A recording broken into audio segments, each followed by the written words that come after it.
Hello, and welcome to my channel.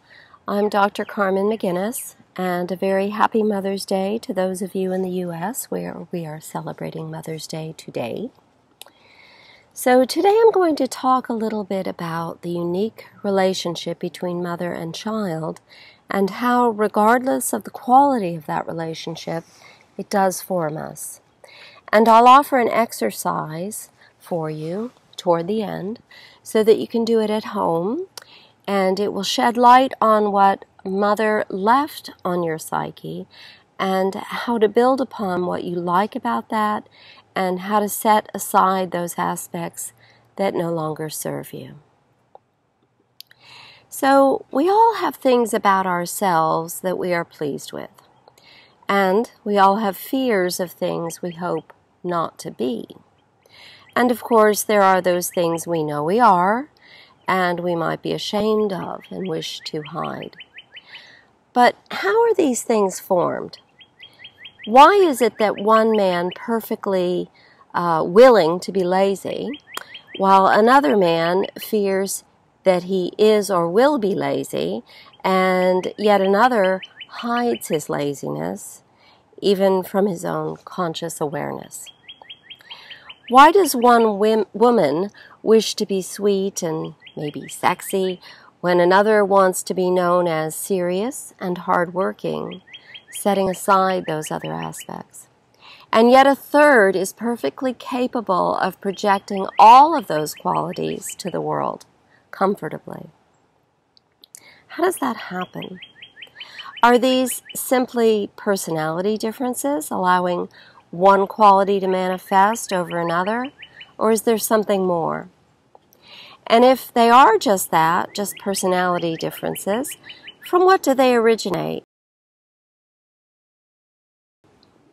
When an infant looks into his mother's eyes, he is looking to see three things, and those three things determine from whence those other things originate. He is looking to see that he is. This is the I am statement. It's the original I exist statement. He is looking to see that he is safe, number two. And number three, he is looking to see who he is. So from mother's eyes, baby learns that he is alive, that he exists in the world. And this is his first existential crisis. And with mother's help, he passes through it safely. He learns that I am. That his needs will be met, that he is safe, the I am safe statement, is his first experiential crisis. And with mother's help, he comes to understand that his world is safe and nurturing, that someone has his back, literally.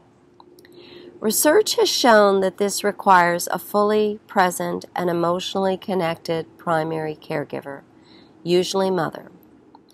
These two things come from those two eyes.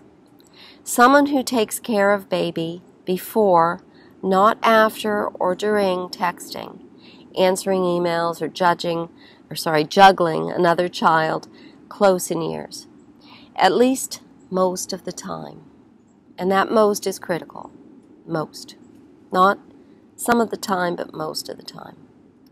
As we can well imagine, and some of us well know because we've been there and done it, this can be a nearly impossible quest.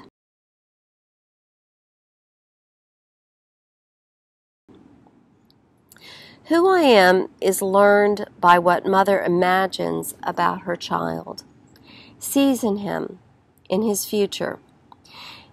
These things are reflected in her eyes, and they are to a very large extent who he becomes. So this is the third goal of the child, the third thing that he looks for, who I am.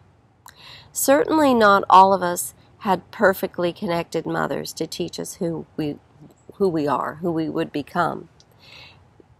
There are siblings that get in the way, there are jobs that get in the way, there are mother's own needs, which of course are not inconsequential, and there are life's distractions, life's many challenges.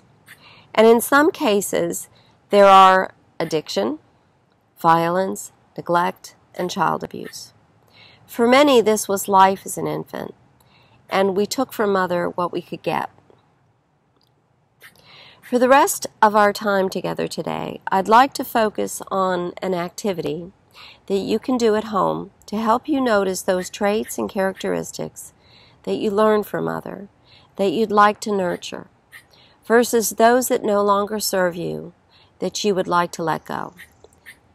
So if you will pause the video now and get a piece of paper and a mark maker of some sort, we can continue. And when you have those things, I'd like you to draw a line down the center of the page, forming 2 columns. And then at the top of the left column, I'd like you to write the word reflect. And at the top of the right column, I'd like you to write the word notice. So reflect and notice.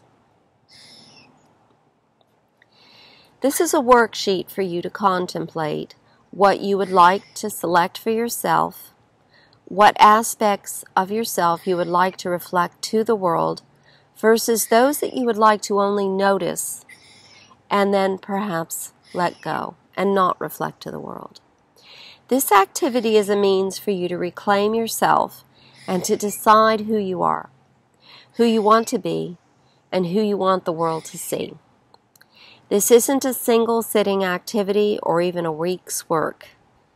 It didn't take a week for that list of fears to accumulate, and it won't take a week for you to work through them and let them go. So, when you notice that you are feeling or fearing something or thinking about those things that you don't want to reflect to the world, simply acknowledge them. Honor that they have some power over you, or that you wouldn't be here today and they wouldn't be on that list. And then let them go, moving instead to those things in the other column that you wish to reflect. Now, it's very important that those things on the right column, those things that you want to notice and not reflect, are not hidden away, that you do write them down and that you do acknowledge them and acknowledge that they are aspects of yourself, but not aspects that you wish to reflect to the world. If you try to hide them from your own consciousness, in fact, they will be reflected because they will be focused on in that way.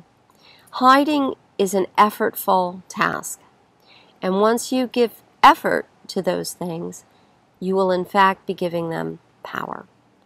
So it's important that you know what it is to notice, and when it rears its head, that you do notice it and let it go. Just move on. Move to the things you wish to reflect instead.